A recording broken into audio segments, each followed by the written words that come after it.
Hi. I'm so nervous. You wouldn't think being an entertainer would make it this nervous situation, but speaking about this subject is definitely something I'm not used to or comfortable with, as I don't talk about it very often. I am so impressed with you guys and the story that you've shared with us. And they said that was their first time to speak about this. That's amazing. I'm really thankful to have heard your story. I do not think of myself as a breast cancer survivor. It is so far removed. Thank God it's not in my natural everyday conversation, but I do know that when people first meet me, they think there's Kelly Lang. She's either a singer, married to T.G. Shepherd, or mother of Kennedy and Peyton, or unfortunately they call you a breast cancer survivor. Well, with that, I'm gonna own it. You know, I'm out.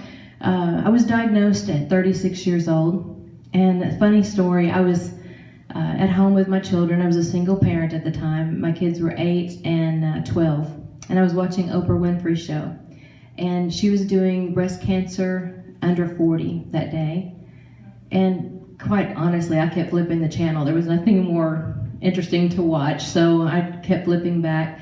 And this 26, 27-year-old girl was encouraging women to check and do self-exams, you know, the early detection. And I thought, okay. So I did. And unfortunately, I found 2 lumps that day. And you just assume it's not you. You assume it's somebody else and just move on with your day. And I would be remiss to not mention Dr. Steyer here with us tonight. And I came to her, and you know, in conversation with Dr. Steyer, I really was awfully young for that, and we just kind of kept a look at it and kind of kept watching on it and stuff. But, you know, my gut instinct kept telling me something's not right. And as much as I love you, Dr. Steyer, and I think doctors are phenomenal, and I'm so thankful for them, they do wonderful at their job, but sometimes we really have to be true to our gut and be more forceful with ourselves. And so she was kind enough to allow me to have a diagnostic mammogram. Believe it or not, that didn't show up anything. So she was kind enough to allow me to have an ultrasound. That did not show up anything. Nothing. So I thought, well, I'm just a hypochondriac. But what are these 2 things I'm feeling under my arm?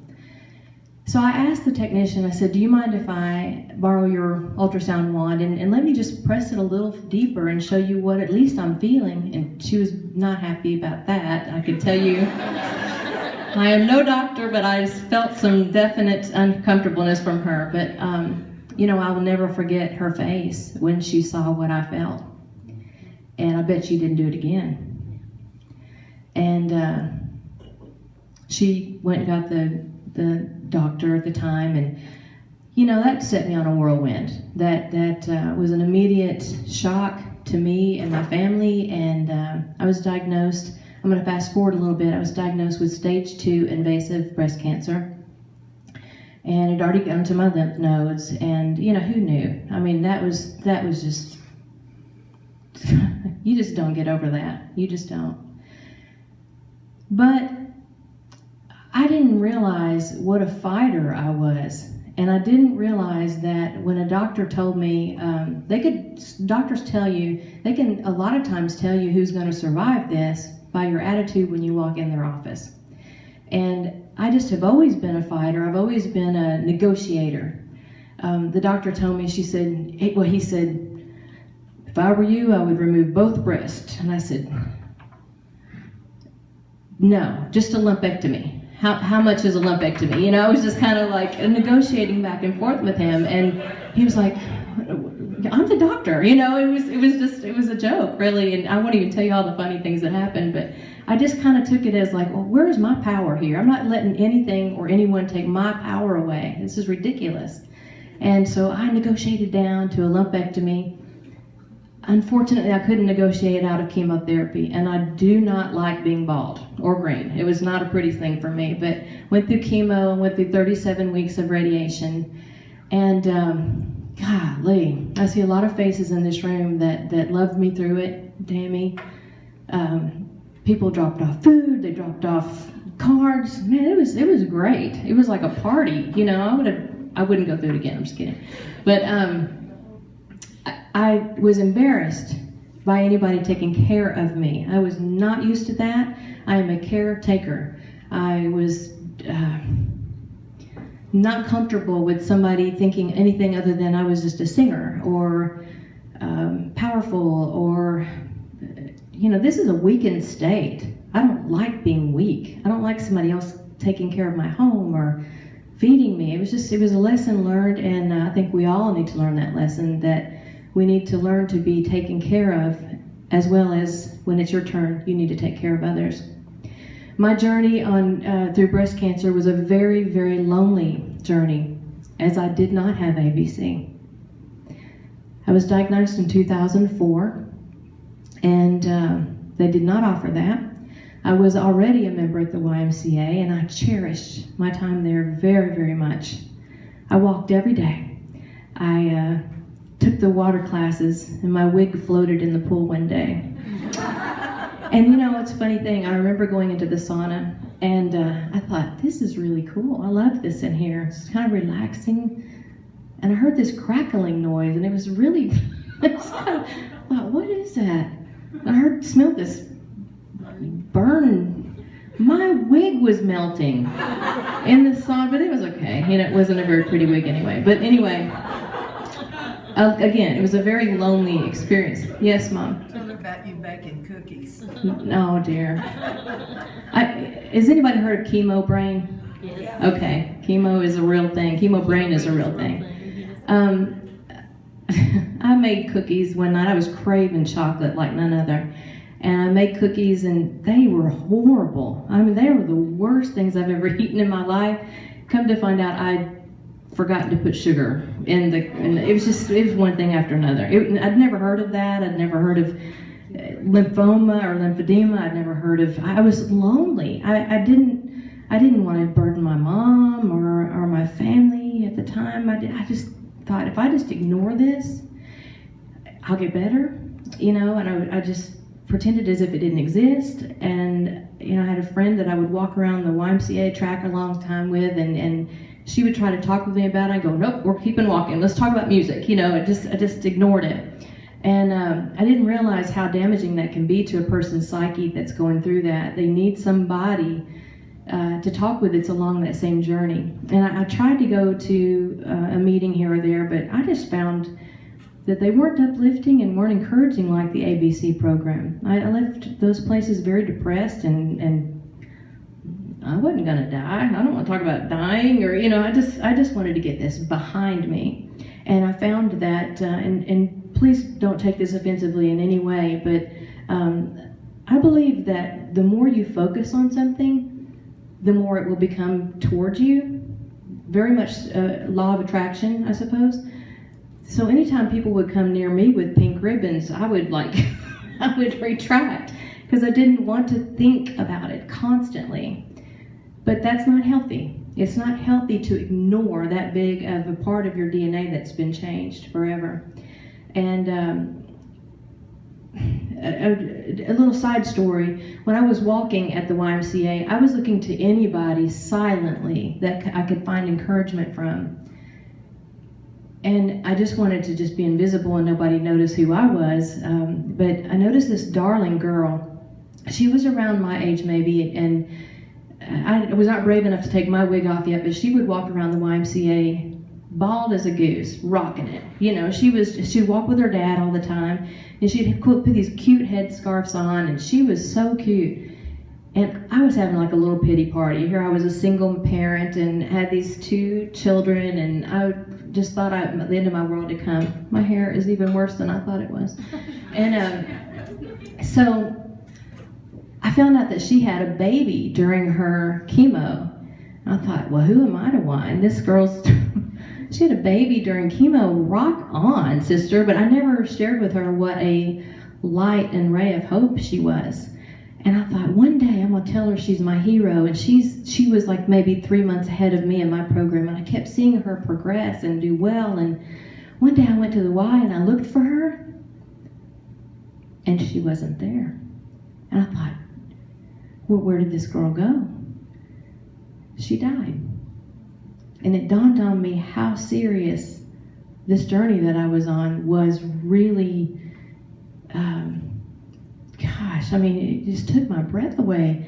I thought, that could have been me, that could have been my family member, and it even put me into more depression and more lonely and more, God, I wish I had somebody to talk to. I just didn't have anybody. I didn't want to burden my family, and so I just put my nose down, almost like an ostrich head in the sand, and worked on my music, and thank God I've done really well with my music since, and it's way past me, but I would give anything to have had the support group of other people going through this to have healed that part of me now that is still very raw. Perhaps it's not too late. I can still go through the program, I understand, right? And I'm excited about that. Because, I have scars like we all do. I'm sure everybody in here has something they're hiding under their clothes. I have scars, but it's nowhere near the scars in my heart. Nowhere near. And I look forward to getting to know you further, Nancy, and perhaps being able to heal that part of my life that I ignored, okay? So, on that note, I do a lot of songwriting, and right before I was diagnosed, I wrote a song called I'm Not Going Anywhere. And it's regarding basically a caretaker taking care of someone that's ill. But I like to think of myself as being this person that didn't want other people to feel uncomfortable in my presence. I wanted to make my mom and my boyfriend at the time, he's my husband now, thank God, feel that they were okay. Like what patient feels like they need to nurture their caretaker? I was just not normal, I guess. But this song means a lot to me. It's kind of pre-telling, as I wrote it before I got sick, but it really reminds me of that journey that I was on. But I just want to thank you all from the bottom of my heart for having me here tonight. And I don't know if my story affects or helps or heals anybody at all. It's just a story, and it's nowhere as impressive as some, but it's real, and it's mine. And I promised God, if He could just let me live, that I would be open-minded to maybe helping somebody else with their journey, or at least be a light at the end of their tunnel. And when Miss Ruth called me to ask me to do this, she probably sensed some hesitation from me at the time, but I prayed about it a lot, and it's not like me to speak about this, so it must be a God thing. So Ruth, thank you for allowing me, and may God continue to heal you too in this, okay? We're all together. So I'm going to sing this song for my precious caretakers, and I didn't realize how hard this was on them at the time. I'm not going to go into that, but they told me they cried big tears when I wasn't watching. So we're all trying to be strong for each other. That's ridiculous. We just need to love on each other and just express what we're feeling at the time. And that's what I'm excited about this ABC Care. And let's all be real with it. It hurts, and we can get through it together, and we really need each other for that. So if you don't mind helping me do this, and if it's too loud, let me know. If I need to be quiet. I was kicked out of church choir for being too loud one time, so I'll try to back up. Anyway, Nancy, thank you. Miss Ruth, thank you. We ready? I'm linking up. Don't you love modern technology? It's great when it works. Yeah. Only when it works. Yeah. So, how about Trump?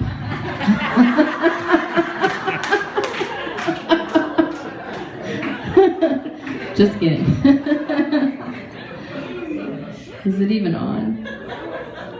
Okay, here we go. Let me help you find it. No, I'm fine.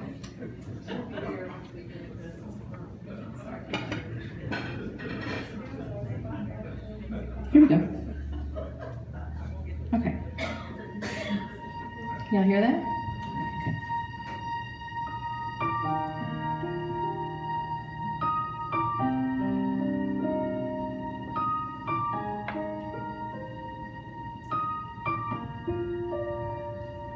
Take my hand, don't let go. Look in my eyes and in my soul. Hold me close, hold me near. Please let go of all your fear. I'm not going anywhere. Seasons change with the wind, but I'll be here till the end. Friends may come and then they go, but there's one thing you should know: I'm not going anywhere.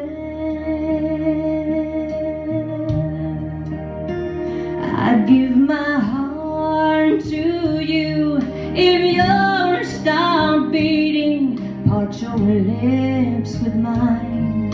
If you weren't breathing, you have no burden that I wouldn't bear. I'm not going anywhere.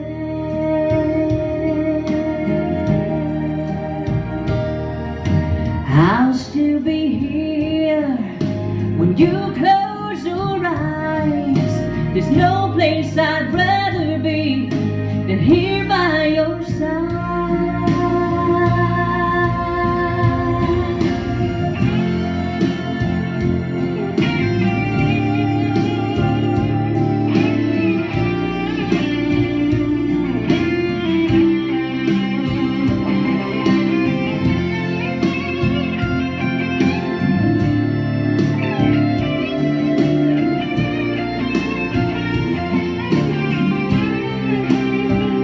I'd give my heart to you if yours stopped beating. Part your lips with mine. If you weren't breathing, you had no burden that I wouldn't bear. I'm not going anywhere.